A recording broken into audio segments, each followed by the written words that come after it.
Bonjour à tous. Donc on va faire un point effectivement sur les consommations eau, électricité, gaz dans les abattoirs des coupes, au premier temps, et un peu les évolutions des 10 dernières années, voire un peu plus, 15 ans. Alors 3 points de consommation, l'eau, gaz, électricité. Le premier, donc l'eau, nous à l'IFIP, on s'y est intéressé à partir des années 2010, donc le temps passe quand même. On avait fait une première étude dans 8 outils.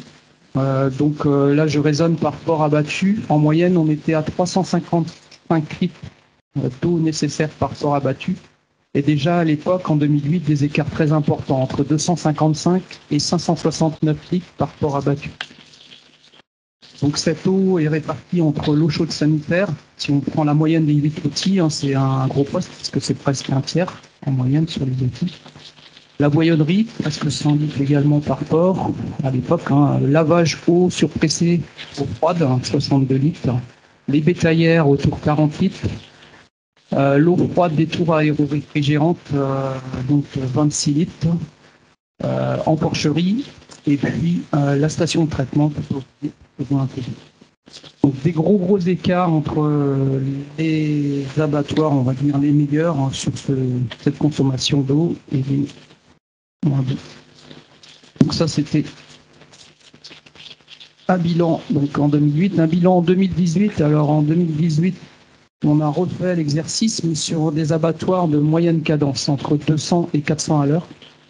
En moyenne, c'est pas tout à fait le même échantillonnage, mais on était à 371 litres en moyenne parfois. On n'a pas beaucoup progressé. Et ce que je retiens surtout, c'est pareil, les mêmes niveaux d'écart, un peu moins quand même. Donc le meilleur abattoir était à 244 litres par port. Et celui qui était plus en difficulté sur ce critère-là, 353 litres par port. 553 litres. Alors, des chiffres un peu plus récents, j'ai repris les chiffres de Célène, donc de Christophe Lafazin, 2019, donc, sur un échantillonnage plus large d'abattoirs. Donc, il a également fait des comptages. Alors, c'est par tonne. Donc, on a un facteur 10. En gros, un cochon, ça fait 100 kg. Donc, Christophe avait trouvé 380 litres. On va arrondir par port. Donc, on n'était pas trop loin en fin de compte. Donc on a une certaine stabilité en moyenne sur les outils, autour 350-380 litres par port, mais toujours avec de gros écarts.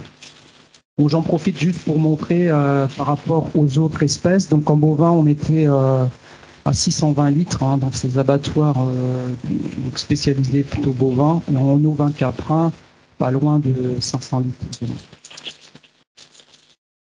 Alors, une part non affectée encore importante, même pour les meilleurs. Là, j'avais repris un abattoir qui était déjà très performant, à 255 litres par port. En 2008, on observait, c'est déjà lui, il faisait énormément de comptage. Donc, il savait, il avait des compteurs. Je ne vais pas dire partout, parce qu'il y avait quand même 90 litres. Donc, ça fait en gros pas loin d'un tiers quand même, où il ne savait pas trop où c'était consommé, mais tout le reste, il savait où c'était consommé. Donc, vous regarderez ça en détail.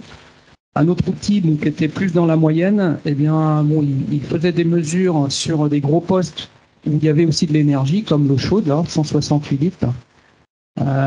Et après, voilà, par gros poste. Aujourd'hui, c'est un outil qui a beaucoup investi dans les concepts.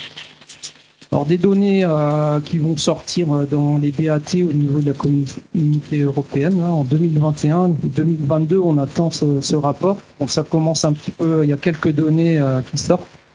C'est toujours ici les niveaux de consommation. Donc, sur 27 outils d'abattage. Vous pouvez voir, en gros, alors ça, on raisonne ici par tonne. Donc, pour les porcs, divisé par 10, c'est limité en litres. Donc, on voit que la moyenne, elle est autour de 250. Ça, 250, 280. Donc, on a sans doute encore un peu de travail. Et il y avait 2 abattoirs français dans les 27 outils étudiés par la commission. Donc, on en a un qui est effectivement un peu plus au-dessus de 250 litres, on va dire, et puis un autre qui est quand même pas loin de 400 litres. Donc, il y a de la marge. On voit des outils qui sont à des quantités assez faibles. Pour ce tiers-là, ils sont autour de 100 litres. Sans doute un autre. Alors, si on passe sur le gaz aujourd'hui, donc je vais repartir d'il y a 15 ans, donc l'étude 2008. En moyenne, on est à 12,2 kW sur les 8 outils. Et pareil, toujours avec les écarts de là, c'est du 1 à 4 à 5, 8,2 pour le meilleur, le moins bon 35 kW PCI par port. Bon, les grands postes de consommation, vous les connaissez. Dans un abattoir, c'est l'eau chaude, donc on a besoin de chauffer de l'eau. Les fours à flamber. Et puis, éventuellement, on trouve quelques outils avec de la cogénération. On produit de l'eau chaude, on produit de l'électricité par période, et en même temps, on récupère de l'énergie. Il y en a peu, mais c'est bien. Le même exercice, donc 10 ans après, 2018, 5 abattoirs 200 à 400 por heure. Pareil, donc une moyenne à 26, c'est plutôt plus élevé que ce qu'on avait en 2008. Avec par contre encore un écart de 1 à 4. Voilà. Un abattoir à moyenne cadence qui était autour de 12 kW PCI, donc un niveau équivalent au meilleur. Et puis des outils, l'abattoir 2 qui était à 45. Les études donc de Célène montrent en fin de compte à peu près 18, divisé par 10 toujours, par port sorti, c'est exprimé par tonne. Donc on est, voilà, c'est ça qu'il faut avoir en tête. En gaz, on est à quand même 18 kW PCI. On a à peu près moitié gaz, moitié électricité. Les consommations totales sont autour de 33. Donc c'est 33 € par tonne. Donc alors sur le gaz, ce qui peut expliquer des différences selon les outils, ça va être des choix de la récupération d'énergie. Celui qui était plus faible, il consommait très peu d'eau chaude. Il récupérait de l'énergie pour en produire, c'est ça qu'il faut retenir surtout. Sur ces fours, c'était pas le meilleur, il était à 4,4 kW par port. Mais c'était surtout sur l'eau chaude où il optimisait, récupérait de l'énergie sur son froid. Bon, un abattoir intermédiaire qui était plutôt dans la moyenne aujourd'hui. Vous voyez, sur l'eau chaude, il était à 3 fois le premier, il récupérait quasiment pas à l'époque. Il avait un échaudage vapeur. C'est vrai que ça pouvait être tentant pour diminuer les consommations d'eau, de se dire on va travailler plutôt à échauder les ports avec de la vapeur. Par contre, là, il faut du gaz pour produire cette vapeur. Et sur ces fours, il était plutôt bien. Donc chacun a des niveaux d'optimisation un peu différents. Mais au final, c'est pas du tout les mêmes consommations. Alors au niveau européen, eh bien, en moyenne, si on est par là, on va être aussi autour un petit peu moins de 20 kW par port abattu, avec des écarts importants sur les 27 outils qui vont sortir dans cette étude. Et pareil en France, entre deux abattoirs. Alors, vous irez voir le rapport, il est téléchargeable, donc vous trouverez les numéros d'abattage, c'est eux, donc vous les connaissez tous. Donc vous verrez, vous pourrez savoir à peu près qui c'est, mais quand même des écarts, même en France, qui sont très importants. C'est du simple au double entre des outils qui sont assez comparables, qui sont spécialisés port sur cet aspect de gaz. Alors en électricité, toujours on repart 2008, 8 outils, on était à 16 kW. Donc vous voyez, c'est à peu près moitié élec, moitié gaz qu'on utilise. Le meilleur autour de 9 kW, le moins bon 30 kW. Donc les grosses utilisations d'électricité, c'est toujours en premier donc la production de froid et sa distribution. Après, on a la congélation. Tout le monde congèle un petit peu, 10-15% de ce qu'il a bas. Donc là, on a toujours autour de 1,5 à 3 kW selon les outils. La ligne d'abattage, on a quand même des lignes d'abattage plus ou moins économiques aussi. Alors ça dépend aussi de ce qu'on compte dedans, parce que les compteurs, pas du tout non plus forcément très fiable d'un abattoir à l'autre. Donc il faut prendre tous ces chiffres un peu avec des pincettes, mais ça donne des ordres d'idée. La station d'épuration, par contre, ça, souvent, voilà, les gens qui font l'effort, ils mettent un compteur, donc on sait ce que ça consomme. C'est quand même 10% de la consommation totale, donc c'est pas rien quand même. Et la compression d'air, là, pareil, on a des écarts très très importants, donc qui peut s'expliquer procédés en place pour produire l'air ou la distribution ou des fuites importantes. On voit le week-end surtout. Le même exercice donc en 2018 sur 5 abattoirs de moyenne cadence, pareil. Vous voyez les écarts en moyenne, on est à 16, on était comme en 2008 en électricité. Par contre, les écarts là, c'est important, du 1 à 5. Les résultats de Célène 2009, donc entre des abattoirs porcs et bovins. Donc, Christophe, il a trouvé un peu plus que nous. Ces outils, plutôt 23, mais bon, c'est pas très loin, hein, c'est ça qu'il faut retenir, hein, c'est l'ordre d'idée. Et en bovin, on est beaucoup plus consommateur d'électricité. Bon, les plus performants, c'est toujours la même histoire, vous regarderez, ceux qui sont très bas en kilowatts par port, là, il y en avait un 11 kilowatts, là, il fait beaucoup de comptage. Là, il sait exactement sur son froid est centralisé. Voilà. Il fait du comptage. Celui qui était dans la moyenne, mais un peu au-dessus, très peu de comptage. En gros, il y a le compteur général et puis il y avait quand même la compression d'air. Voilà, c'était un point que je gardais. Et au niveau européen, sur les 27 outils, on voit aussi des écarts très importants, avec toujours nos 2 outils industriels qui sont dans le port. Même entre eux, c'est du simple au double aussi.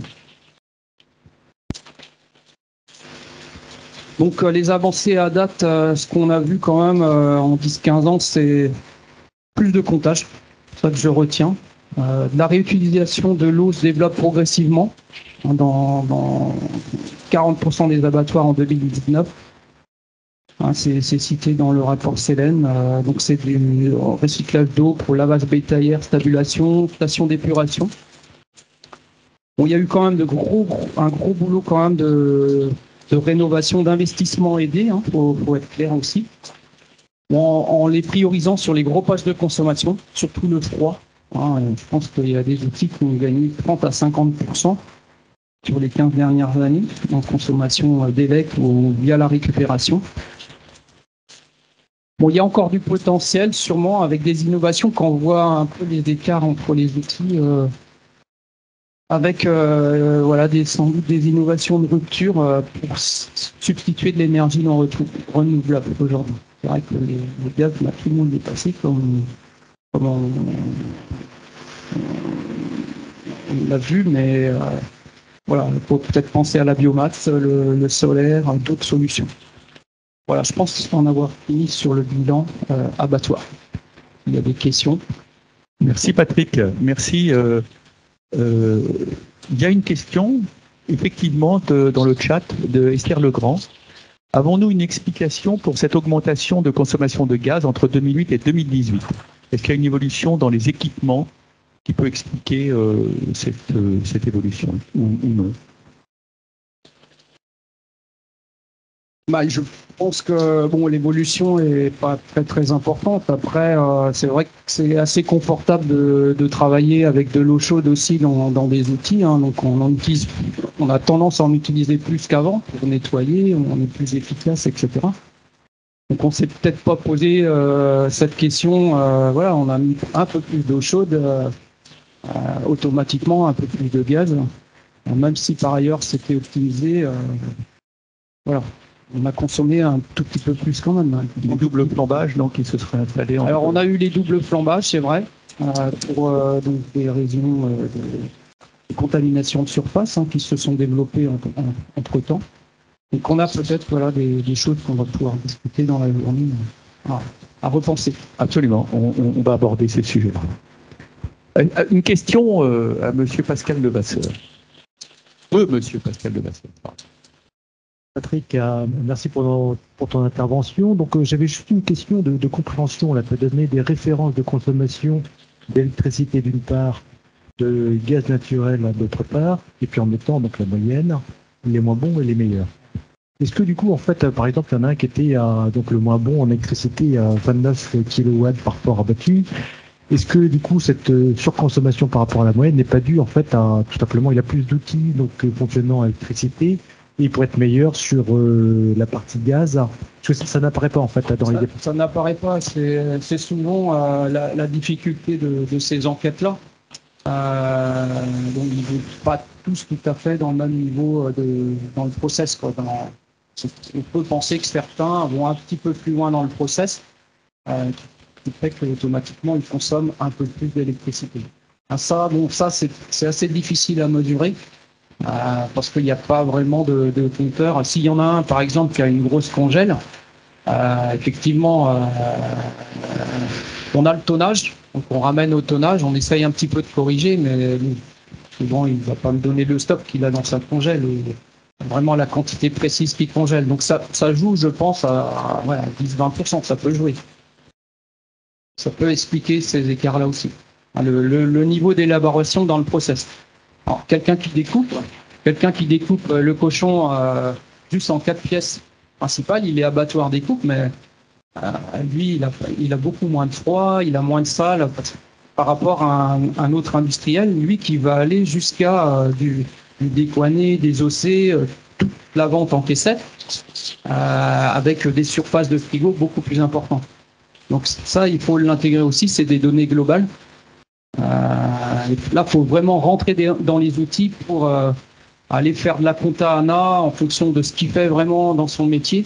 Est-ce qu'il fait simplement de la découpe primaire où là, le procédé est assez simple, ou il va jusqu'au désossage, du stockage, voire un petit peu de conditionnement. Parce que les outils ils ont beaucoup évolué aussi en 15 ans. Quoi. Certains ne faisaient que de la découpe primaire, et maintenant, aujourd'hui, le niveau d'élaboration est beaucoup plus important. Donc globalement, les besoins en électricité augmentent. Merci Patrick.